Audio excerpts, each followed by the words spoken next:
Govinda. Shishya Govinda, before we start, you want to chant the first? Come. This is what we did yesterday. Chapter 14, the three modes of material nature, conditioning of the modes from verse 1 to 9. Idam Jnanam Upashrityam. And then characteristics, action and death in the modes from verse 10 to 18. Yada Sattve Pravardhitu. And then transcending the modes. Krishna wants us to transcend even the mode of goodness, which was described from verse 19 to 27. And how do we transcend the modes? We can transcend the modes by surrendering unto the Supreme Personality of Godhead in devotional service. Service is the key. This is what we are going to do today. So how it continues, Krishna continues to advise how we can transcend the material modes of nature. This particular chapter is specifically given for that particular purpose, this to see Krishna everywhere. Krishna is going to compare this material world to a banyan tree, upside down banyan tree. So becoming detached from the material world, from verse 1 to 5. Ashanga Shastrena Thirdeva Shitva. Then transmigration of the soul is described again. And then Krishna is the maintainer. Krishna is the maintainer of the gross body, of the subtle body, and of the soul. Then summary of the Vedanta Sutras one more time. We studied summary of the Vedanta Sutras in 10th chapter, and we'll study again today in 15th chapter. Okay, first verse. You want to chant? Come. Okay, my daughter wants to chant this verse. Okay. Shipakavanupacha Pradvamurvamadoshakam Ashvatam Praravyam Chandam Shiyasa Parnani Yastam Veda Savedavit. Very nice, thank you. So Krishna compares the Supreme Personality of Godhead said, it is said that there is an imperishable banyan tree that has its roots upward and its branches down, and whose leaves are the Vedic hymns. One who knows this tree is the knower of the Vedas. Okay, so we have an experience of a banyan tree. Some of you might have had an experience of the banyan tree. Some of you might have an experience of the banyan tree. That banyan tree is a huge tree. It looks like a small house. You know, it looks like huge. It has its branches everywhere. It has its roots going up and down. But Krishna is comparing this banyan tree, imperishable banyan tree that has its roots up and branches down. So it's upside down. Where do we have an experience of an upside down tree? On the bank of a river, which is very quiet, and then there is a tree on the bank of a river, and the river water is very quiet, so the reflection of the tree is upside down, right? So he's saying that this material world is a reflection of the real world. So reflection, the real tree is in the spiritual world. The real world is spiritual world. This world is just a reflection. So it upside down, root upward, branches downward, leaves are Vedic hymns. One who knows this tree is the knower of the Vedas. So the leaves represent the Vedic hymns. All right, so this is what it is. So the real tree or the real world is the spiritual world. And then this material world is a reflection. So the root is upward, branches are downward. So root is the origin, right? So origin of the material world is from Brahmaloka. And then it has its branches which are up, going up, going down. So branches which are going up and going down. Upper branches represent the upper planetary systems where all these devatas are there. You can see. And then the lower branches represents the lower planetary system where all these living entities are there. The tribal aborigines, the civilized human beings, the animals. And as you go down, the species of animals become more and more graded. And the leaves represent the Vedic hymns. The subsidiary roots or subsidiary branches, subsidiary roots represents pious and impious acts. You see here, pious acts are which make us go up, and impious act is which make us go down. The fruits of the tree represents economic development, religiosity, economic development, scarification, and finally the liberation here. Okay, the twigs represents the sense objects. Like that. So the living entity is just transmigrating from one branch of the tree to another branch of the tree to another branch of the tree to maybe the uppermost root, which is Brahmaloka. But a devotee is advised to cut this tree, cut it with a weapon of detachment, cut it and then go back. The interface between the spiritual world and the material world is based on the living entity's desire. Where do I want to be? What's my desire? Okay, other if I want to stay here, then this is the complexity. I am going to be transmigrating. I will show one more slides. The branches of this tree extend upwards and downward and upward, nourished by three modes of material nature. The twigs are the objects of the senses. This tree also has its roots going down, and these are bound to fruitive actions of human society. See that the tree root is nourished by water, right? But this tree's root is nourished by three modes of material nature: mode of goodness, passion, and ignorance. It keeps us here. So this is, I like this image. This represents what is what. The reflection is on the desire. The root, the real root is upward. Secondary root goes down. And the subsidiary root also represents attachment and aversion. We like something and we dislike something. This is also a result of modes of nature. Okay, the leaves represents Vedic hymns. The twigs represent sense objects. Okay, tips of branches of the senses. And the fruits are religiosity, economic development, sense gratification, and liberation. And the living entities are involved. How we are going up, we are going down, going up, going down. That's what we are doing. Transmigrating, changing bodies, changing our position. And the nourishment of the root is through the three modes of nature. How do we get out of this tree? Detachment. Cut it. Cut it with the weapon of detachment.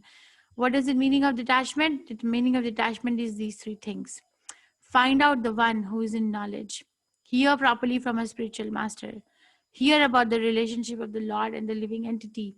And after hearing submissively, then surrender to Krishna. Surrender has to be through spiritual master. We cannot directly surrender to Krishna. No false prestige that he is Lord of material nature.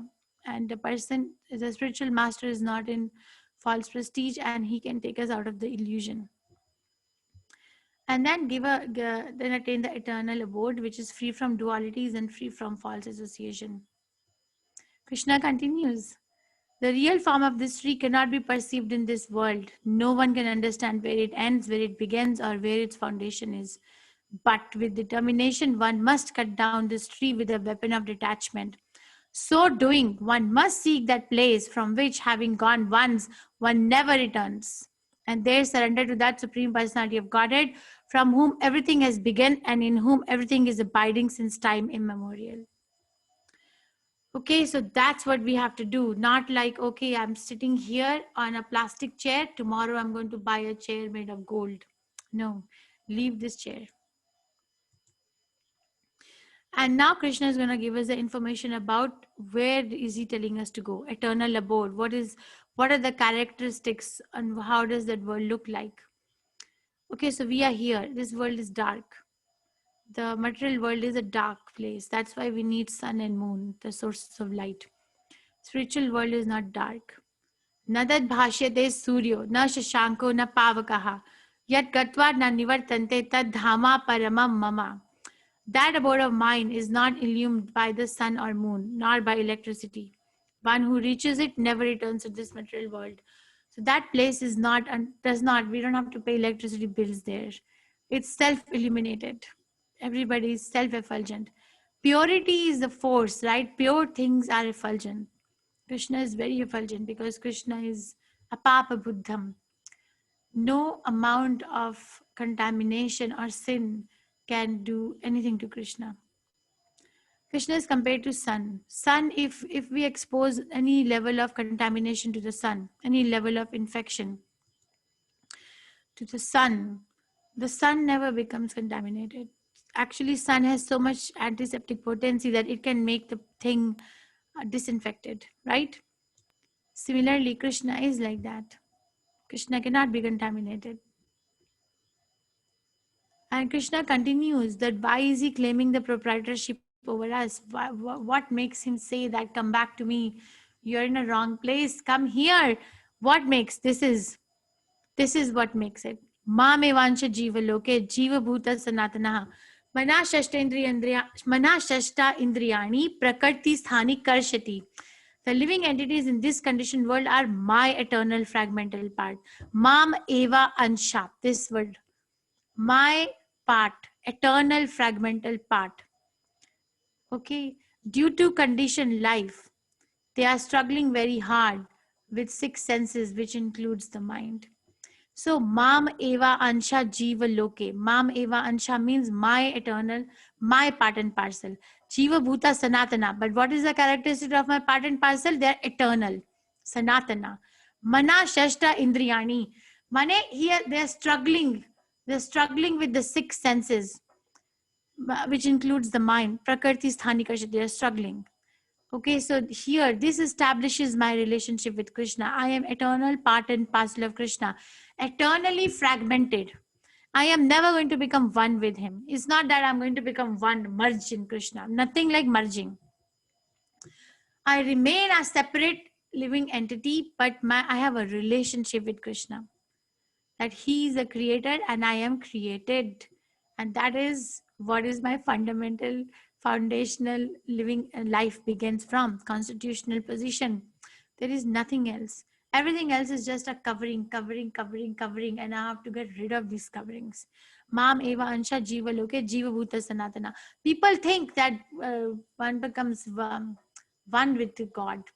I don't understand how they think. Okay, let's say that there is a mother. The mother is carrying the baby. The baby is inside the mother's body right now, right? So, is she one with the baby? No. Can you tell me this right to me? Is the child inside the mother's body is one with the mother? Merge with the mother? Is the baby merging with mother's body, or remains a separate living entity, even though it's inside the mother's body? So it's not merging. It remains separate, right? Thank you. So even if the baby is born at that time, also it remains a separate living entity. They never become one.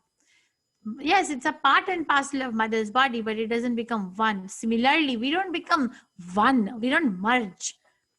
We never merge. We remain separate, but we get reestablished in our relationship. Now at present moment, the relationship itself is forgotten, because I'm thinking I am a product of this material world and I belong to this particular place or that particular place, or this particular thing is my family. No. Okay, shariram yad avapnoti yad chapi krimatishvaraha grihitvaitani samyati vayur gandhan ivashayat. So nice, right? First, Krishna is establishing, come to me. You are in a wrong place, which is compared to upside down banyan tree. What you're doing is just hopping from one part of the tree to another part of the tree. You got to cut it. Don't try to adjust. Cut it with the weapon of detachment. And the place where you're going to end up is a place where there is no natat bhashyate suryo, no need of sunlight, no need of moonlight. It's self-effulgent. And what makes me say that to you? Because you're my part and parcel. And he continues, the living entity in the material world carries his different conceptions of life from one body to another as the air carries aromas. So let's say I'm sitting here, okay? And the air comes and is blowing, air is blowing, and it carries the smell of a rose flower. So immediately I can understand that this particular air which is going through my body right now has passed through the rose garden, right? We can understand that because it's carrying the smell of the rose. Okay, similarly, when we change body, we carry that different conception of the body. When I am getting a body of a human being, or a body of a woman, or a body of a man, or a body of a child, I'm convinced with the concept that I am this. This is what I am. But it is like the air carrying the aroma. When the air is carrying the aroma, it carries it for some time, but then after some time it gets diffused everywhere, right? And then it loses the aroma. Similarly, we leave that concept with the death of the body. With the death of the body, we leave that concept and then go to next body, and then we adopt another concept. Okay, now I am dog. My business is to bark. Okay, that body finished, and I carry another concept. I am a tree. And now my function is to stand here for thousands of years and bear all these intolerable situations of life. Okay, like that, we carry the concept, carry. We become convinced. It's like hopping from one part of the tree to another part of the tree to another part of the tree. We don't come to the real sense. Very, very precarious situation.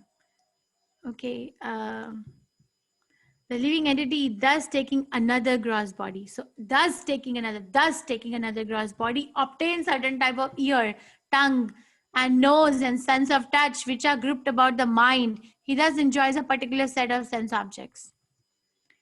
Okay, so our different construction of our sense organs is based on my mentality. What is in my mind? How do I want to enjoy this particular world? I get, according to that, I get different type of ears, shrotram, different types of eyes. Different living entities have different types of eyes. A vulture can see from 4 miles above the sky where is its prey. I cannot see half a mile also, right? So like that, different types. Parshanam, sense of touch, different. Okay, the camel likes to touch and taste horns. We don't. So different. Rasanam, tongue. Different living entities have different tastes. And nose, sense of smell is different. A hog likes to smell stool and eat it. And other living entity, we don't like. We want to run away. Grihanam. It is all situated on the Adhisthaya Manas. What is this? What is situated in the mind? What is in the mind is outside. Okay, so we are living a life which is made from the mind. Now we have to go to the soul level. Rupa Mataji, do you want to chant this? Utkrimantam sthitam vapi hunjanam. Go ahead, Mataji. क्रामन्तं स्थितं वापि भुञ्जानं वा गुणान्वितं विमूढनानुपश्यन्ति पश्यन्ति ज्ञानचक्षुषः. Very nice. Thank you, Mataji. Foolish cannot understand how a living entity can quit his body, nor can they understand what sort of body he enjoys under the spell of modes of nature. But one whose eyes are trained in knowledge can see all this. A foolish person. You see, Shamshan Vairagya, right? You must have heard of this word. If somebody dies and somebody is known to circle and they go to the Shamshan Ghat, the cremation ground, then they see that the body is being offered to the fire, or if it is offered to the earth, whatever the rites are. That particular moment, everybody becomes detached. Most of the people, not every, I can't say everybody, most of the people become detached, that, oh, this body is nothing but a lump of matter, see what happened, see, this is my destination. So very much like in detachment. So when they come home, that level of detachment stays. But after some time, what happens after some time? Oh, this is too much for me, just give me a cup of tea and turn on this TV and let me just get off of this mind, off of my mind, right? So that, because that person is foolish, person cannot understand how a living entity is quitting his body. They're trying to see, they're trying to talk about it, they're trying to become very detached, but they cannot remain established in that conviction. Why? Because they don't have a knowledge. That is why knowledge is necessary. So, okay, so a person who does not know how the car works, if something happens, they cannot make out. But take it to a person in knowledge, they will know. A mechanic will know. Like that, there are people who are in knowledge, and that is why we need to approach them. The endeavoring transcendentalist who is situated in self-realization can see all this clearly. But those who are not situated in self-realization cannot see what is taking place, though they may try to. They may try to, they may try, okay, what happened? The soul left the body. It cannot stay self-situated, cannot. Okay, if they cannot, then at least have a desire, develop a desire, but that also they give up. This is Maya Jal. I hear that a lot. This is a network of Maya. Everyone is going through this. No. This is Maya Jal as long as you want to be here. Okay, because we have a choice. So far, what did we study is a very nice chapter. Please go back. Only 20 verses are there in this chapter. Krishna compares this world to an upside down banyan tree, and then ultimately describes the details of the banyan tree, what represents what. And then ultimately says, cut it with the weapon of detachment. And then says that come to me because that's where you belong. And why should you come to me? Because you're my part and parcel. You're my part and parcel. I'm calling you home. And then he said that the living entity is getting material bodies and is carrying the concept of one body to another body to another body. And then he's saying that one may try to see this, but if one is not situated in the knowledge, will not be able to see. Now Krishna is going to give us a vision. Where can we see him right now? Right now, where can we see him? We cannot see Krishna's two-handed form because we are not pure. Okay, we have a cataract of impurity. If somebody has a cataract, they cannot see. Even though they want to see, they put a lot of force in the eye to see, but they still can't see because there is a cataract. The cataract has to be removed. Like that, our cataract is an impurity in my heart, impure desire. Still, Krishna is so merciful. Krishna bada dayamoy. Krishna is very merciful. He's going to show how he's maintaining. Splendor of the sun, which dissipates the darkness of this whole world, comes from me. Splendor of the moon and splendor of the fire also comes from me. So we wonder, right? Now, next time you look at the sun, you wonder, think about it. How come sun is getting this light? Then foolish scientists have this explanation. There is a reaction going on inside the sun planet to disseminate the light. Who is setting up a reaction? Who thought of it? Go beyond. Okay. Gam avishya cha bhutani dharyayami ahamojasa pushnami chashadhi sarva soma bhutva rasatmakaha. So this is how he maintains our cross body. I enter into each planet and by my energy they stay in orbit. I become the moon and thereby supply the juice of life to all vegetables. So I entered. So why are these heavy? How come these heavy planets are floating in the air? Do you have a experience in your life where there's something heavy? Let's say a watermelon. Okay, now you throw the watermelon in the air. Will it stay suspended in the air or will it fall down? What will happen? It will fall down, right? And it'll break. But how come so heavy planets are floating in the air? What made them so light, even though so heavy?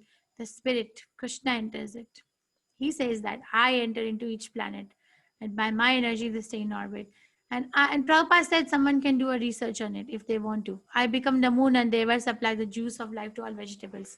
So moon is the reason for different tastes of different vegetables. And that is given by Krishna. And he continues how he maintains our gross body. Okay.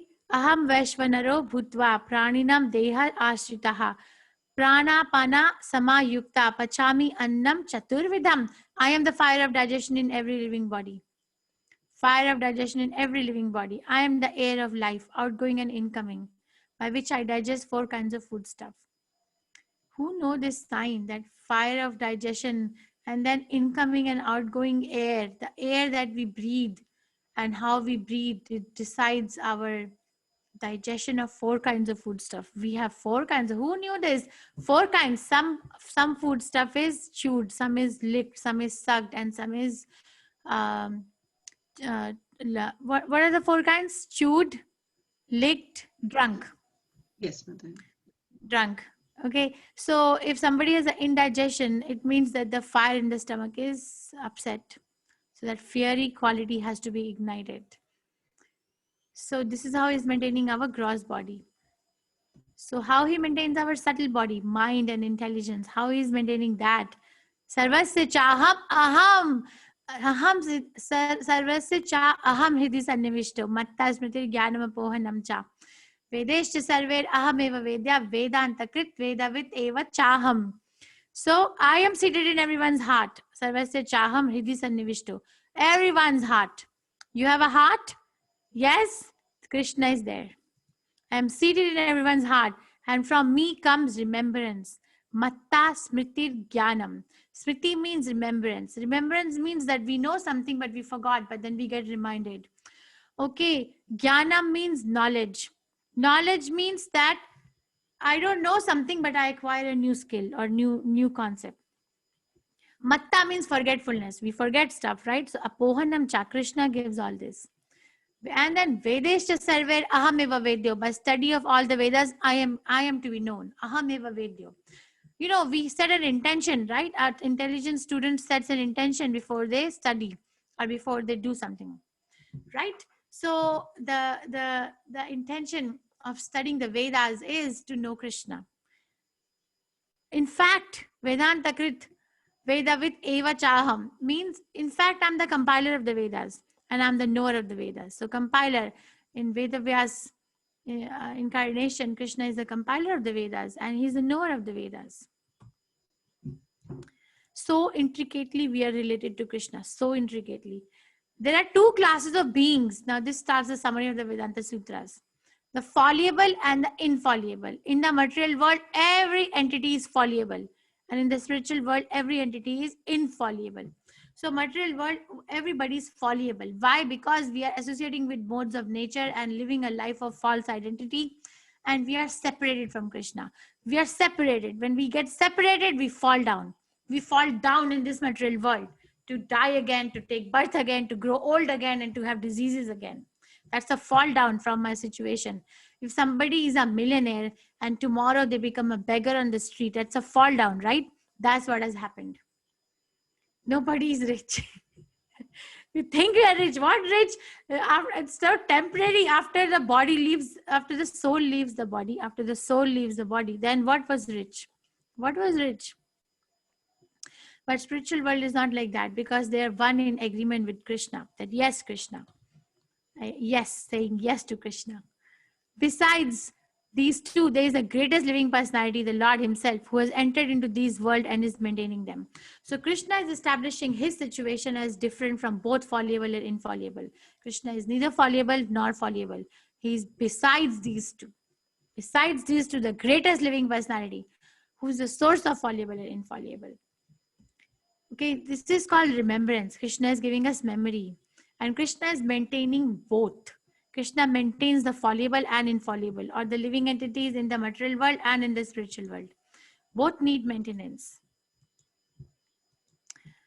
Yasmat sharam atito aham aksharat api chottamaha ato asmi loka vedecha pratitaha purushottama. So two words are here, kshara and akshara. Okay, so kshara and akshara. Kshara means fallible, akshara means infallible. Because I'm transcendental. So he's establishing his situation one more time. Because I'm transcendental, beyond both the fallible and the infallible. And because I'm the greatest, I am celebrated both in the world and in the Vedas as the supreme person. So Krishna is the maintainer and I am maintained. That's the relationship. That's the sambandha. So Krishna maintains my material body. Right? Krishna said that. Krishna gives sun, moon. Krishna gives fire. Krishna becomes the life air. Krishna digests the food.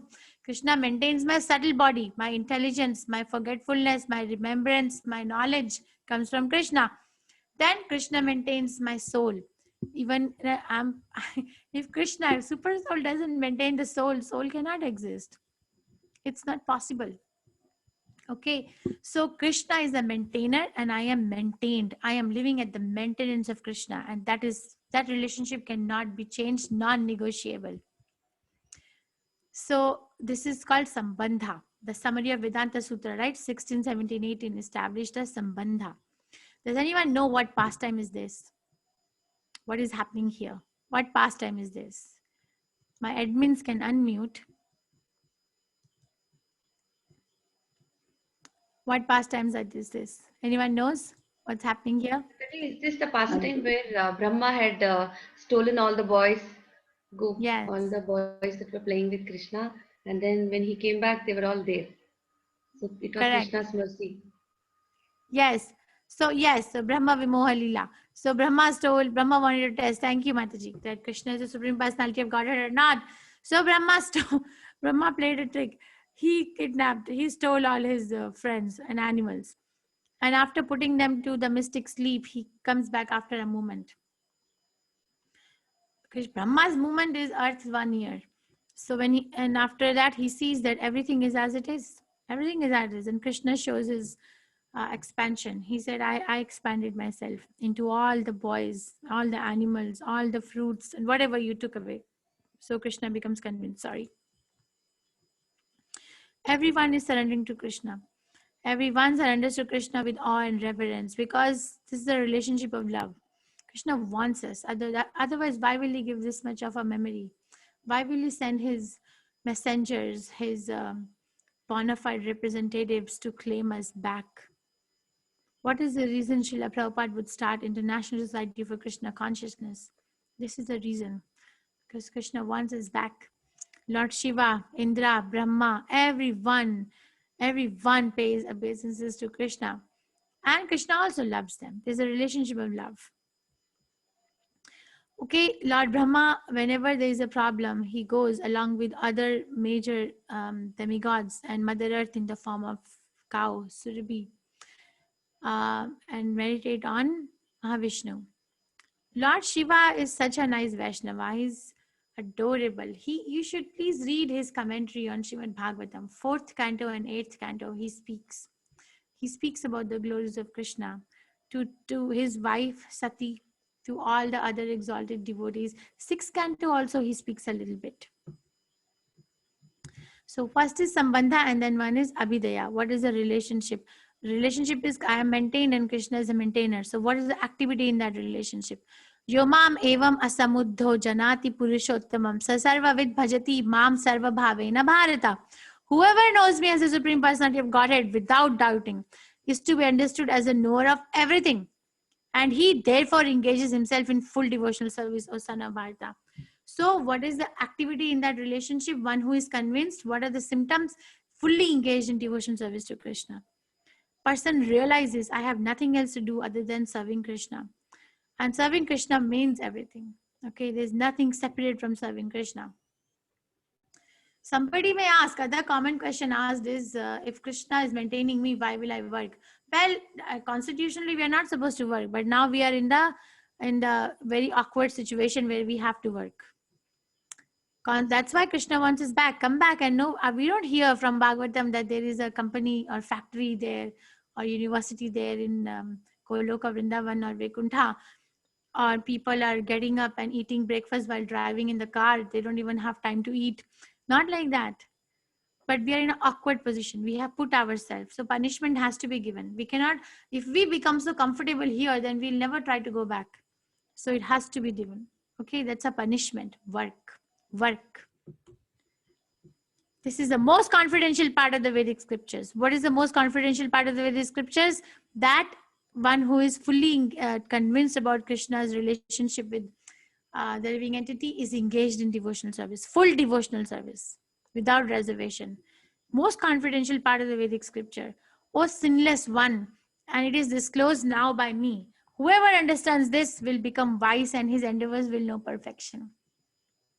This is the prayojan. What is the goal? Right? Sambandha, Avidaya, Prayojan. Sambandha, I belong to Krishna. Krishna maintains me and I am maintained. Avidaya is I must engage myself in full devotional service. Prayojan or goal is that I will become wise and my endeavors will know perfection and I will go to Krishna because that's where I want to go. I don't belong here. Okay. So Prabhupada writes in the purport of this particular verse 15.20 that one must be captivated, right? One must be captivated by knowing this, that there is a world like that. Let's say that you're sitting here and I tell you about Switzerland. Switzerland is such a beautiful place. There is no pollution. And when you breathe air there, it's so fresh. Everyone is so happy. The country is so nice. It's very welcoming, no crime. So one becomes captivated, right? That what's happening there? I want to go and check it out. Like that, Krishna is giving information about his place. We must become captivated, but we don't. We don't become captivated. Prabhupada explains why we don't become captivated. Actually gave a big class on this one time in the temple. Why we don't? Because we have weakness of the heart. We have our heart is weak. First 5 verses of this chapter describe the weakness of the heart. First weakness is that I have a desire to lord it over the material nature. I want to stay here. You know, I have so much to do here. Indra was one cursed to become a hog. So Brahma came to reclaim Indra. Indra, what are you doing here, becoming a hog? You have a whole Indra lok to run. You're the chief of all the demigods. And you know what he said in the hog body? I have no time. I have so many things to do. I have children. I have wife. I have family I need to maintain. I can't. So you see, that's what happens to us. So first weakness of the heart is to the desire to lord it over the material nature. I want to enjoy the material nature. Then subsequent weakness is that I want to possess so many things because I want to enjoy. So enjoyment means possession. I want to possess a family. I want to possess a job. I want to possess the house. I want to possess so much wealth, and that desire will never be fully satisfied. There will always be some gap in fulfilling that desire, and then person dies very, very sad. Person who has not understood this knowledge about Krishna dies very sad. You see, Shastras talk that. I'm not talking like this.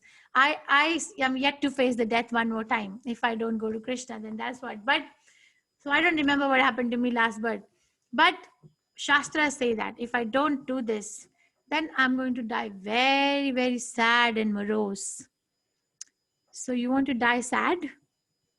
Because we can never be able to fulfill our material desires. Better to cut it with the weapon of detachment. This is what we did today. Becoming detached from the material world. Detached. Krishna explains the material world as the imperishable banyan tree.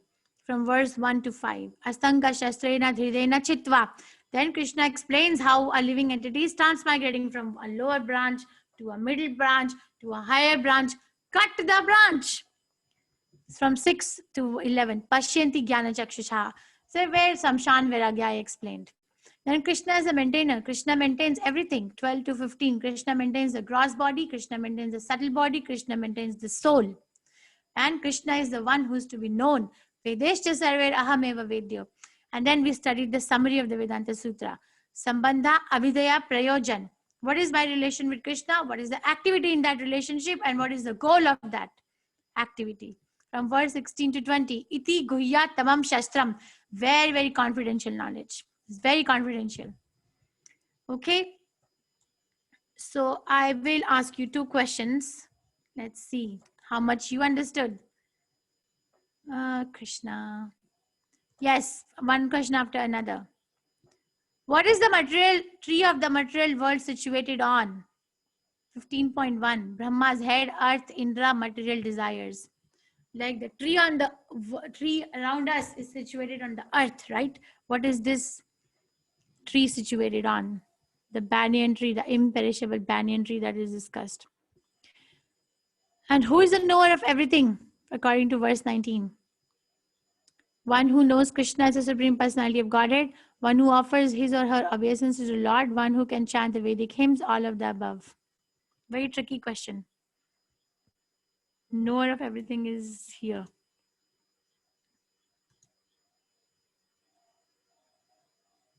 Verse number 19. I'm showing it to you.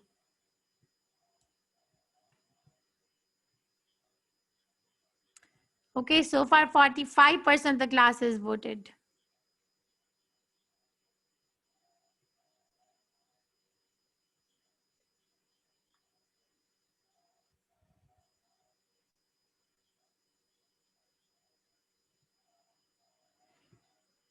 Hare Krishna, Krishna Krishna, Hare Hare, Hare Ram, Ram Ram, Hare Hare. 70% of the class is voted.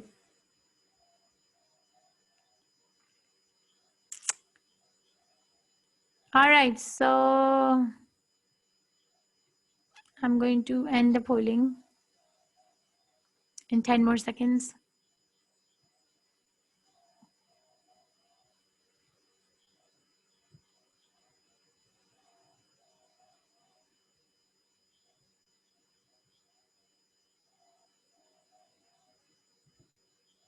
Okay, I'm going to end the polling. What is the tree of the material world situated on? Material desires. Okay, so the reflection is material desire. The interface is desire. That's material desire is the right answer. Every answer is wrong. Every other answer. So this is situated under desire. So 80% of the class answered it right. Who is a knower of everything? So majority of the people answered all of the above. You see, these are tricky questions. You must read before you put your answer out there. Or maybe that's what you understood. Who is a knower of everything? One who knows Krishna as a supreme personality of Godhead and engages himself in his service is a knower of everything. This is what Krishna says according to verse 19, and I was showing it to you. Whoever knows me as a supreme personality of Godhead without doubting is to be understood as a knower of everything. He does not say this. He does not say in this particular verse, when you answer a Shastric question, it must be as it is. We cannot give our opinion. So majority of the class answered it wrong. All of the above is wrong answer. One who can chant Vedic hymns, where does it say that? One who offers his obeisances to me, where does he say that? He says this. One who knows me as all in all is a knower of everything. Okay, so that was a big boo-boo. Okay, so we'll watch one video and then we'll take up the questions.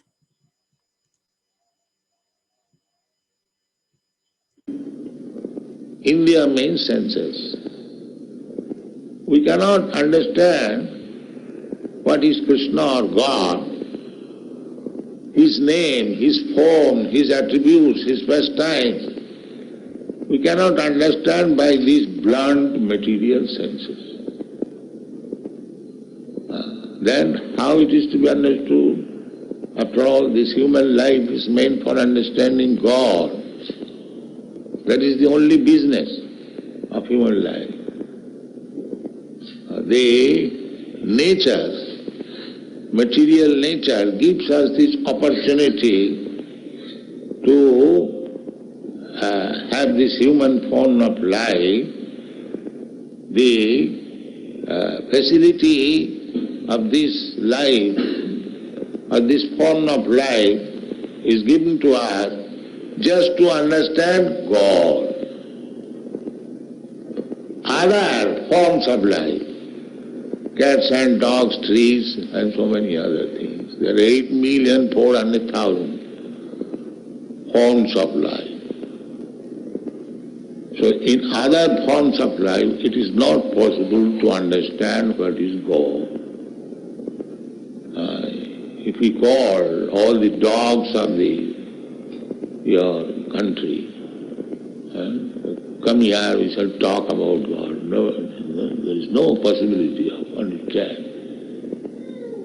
But in the human form of life, there is possibility.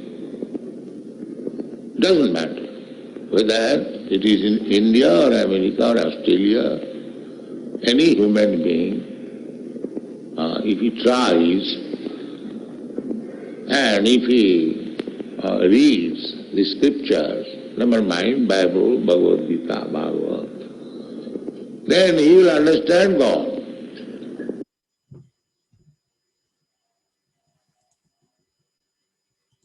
Okay, so that's the business of the human being to understand God. All right, I think you can make the breakout room for like 3 to 5 minutes. Is that okay, Sita Mataji? Sure, Mataji. So, but then I'll have to leave, so I'll make you the host and go. Sure. So, Rupa Mataji, Sita Mataji, Anvya Mataji, and Madhurani, I'm going to bring you back between 3 to 5 minutes. So, I think you'll be able to take only one question, okay? Okay. Everyone can go. And whoever is staying behind.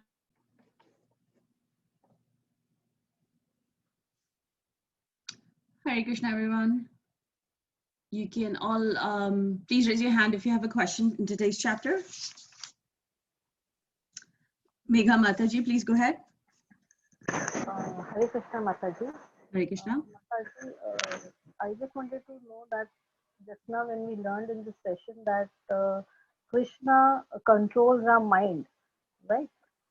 He is always present in the heart and the mind also has been controlled by him. Now, just take for example that for a particular minute or a particular incident, I may have some bad thought or I want to abuse somebody. At that time, why Krishna doesn't control my mind and he stops me from having this particular bad thoughts or the actions which I'm going to perform? So the phrase that I think I'm just going to do a little correction there, Mataji. So when we were talking about the Samsanda, Vidya, and Prayojan, we talk about the fact that Krishna is the maintainer of all living entities and we are maintained. And Krishna exists in our hearts in the Paramatma feature. So he does not control our mind. He is there as the observer. So we are the performer and he's the observer. So at the end of the day, he has given us living entities the independence to do something, right? So it's not like a child where, you know, I have a 13-year-old, I'm constantly on his case to say, ye karo, ye karo, ye karo, like it's like a parrot I'm keeping repeating. My child might not like that. Actually, he doesn't like when I have to constantly be on the case. So what Krishna has done is he's not like us parents where we're constantly nagging our children. He has given us the independence to work. Now, what we are doing with the independence, that is the wrong, that's where the question comes in. He has given us full reign. You want to go enjoy, do. You want to come back to me, I have given you the Vedas, I have given you the way, I have given you the Hare Krishna Mahamantra.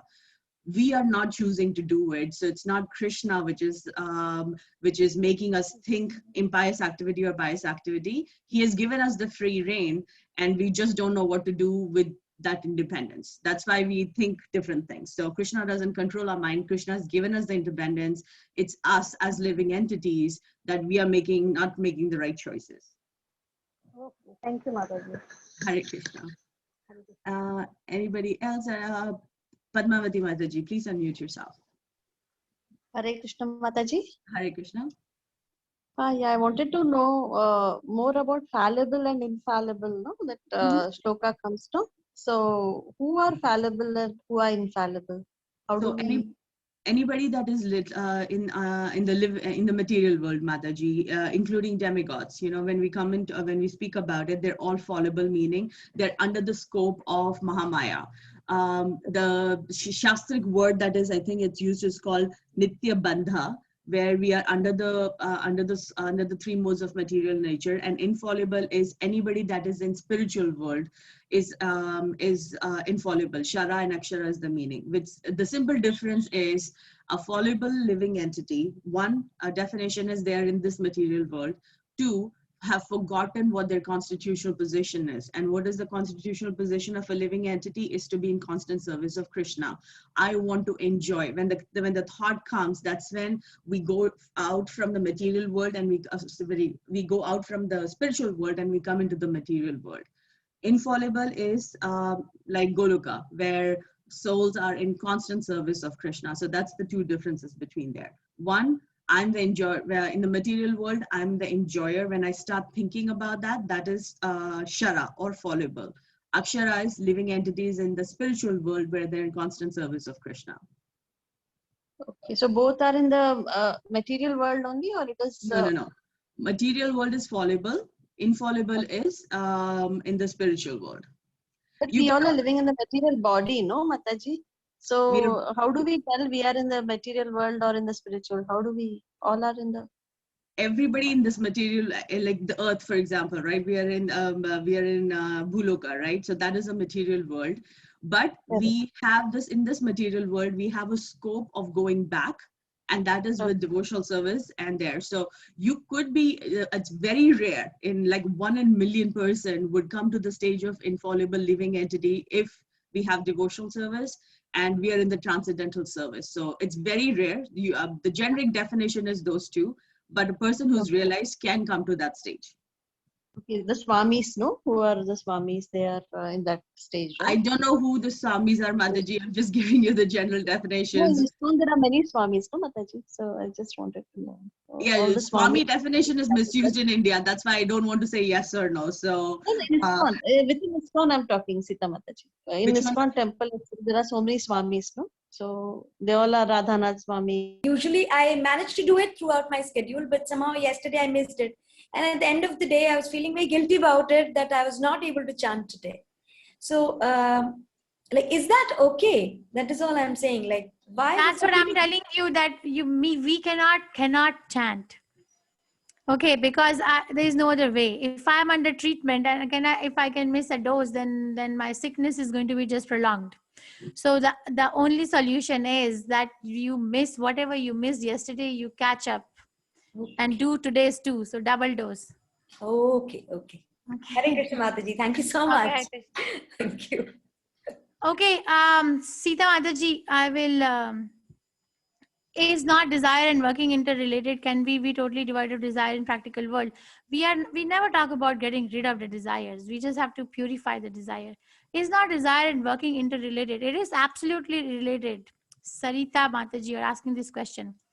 Absolutely related. What I'm desiring is what I become, whether in this life or next life or some other time, but it's going to happen. Okay, so that's why we have to keep a check on the desire. We cannot not desire. We have to purify the desire. Purify. Yeah, Read we third Hare, chapter. yeah, Hare Krishna Mataji. I know we have to put it all into the Krishna consciousness and try to be more Krishna centric in our desires. But there are many places where we have to be like without desire. See, I know it said Nishkam Karma, without desire to get a good marks, a child can't study. Without getting the result of anything, it's very difficult to get the desire without working hard. Both of them are interrelated. But then desire in the practical world, is it possible that we be totally desireless?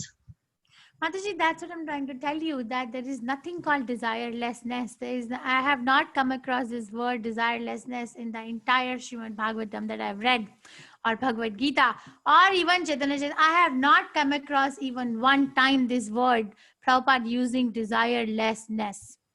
Okay, we have to understand, this is a result of, don't concoct, understand please. He's saying desire for Krishna. So desirelessness actually means desiring everything for Krishna. You gave example of a child requiring marks.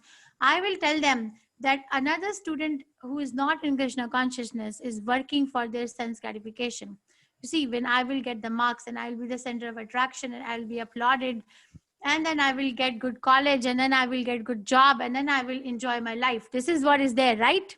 Correct.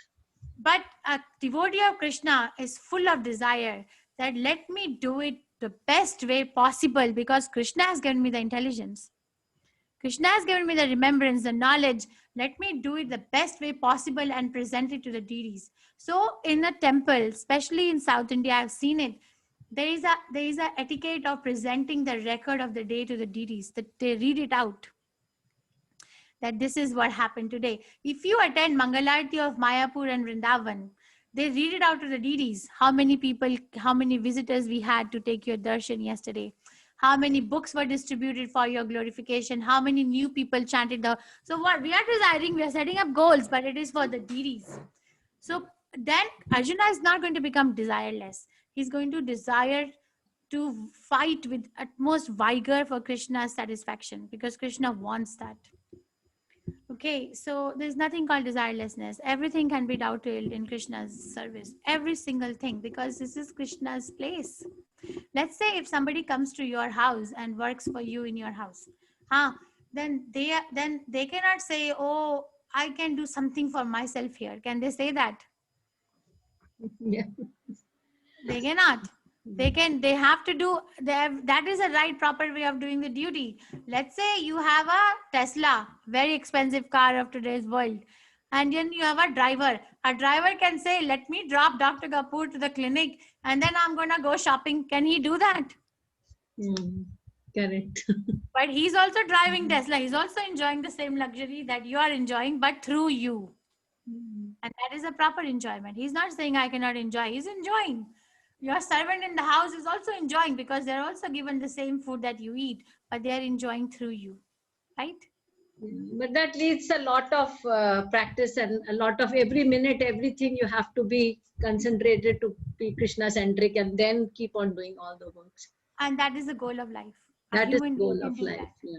No, that's a transformation what you all are giving us. Well, a human being can do that, and that is why we need association. We cannot do it alone. Yeah, that's a big transformation coming in, or by your classes and all. It's a lot of change which comes. The mindset is getting much customized to another mindset. Okay, thank you. Hare Krishna Mataji. Hare Krishna.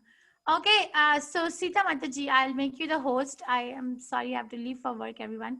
and then you can ask her the questions.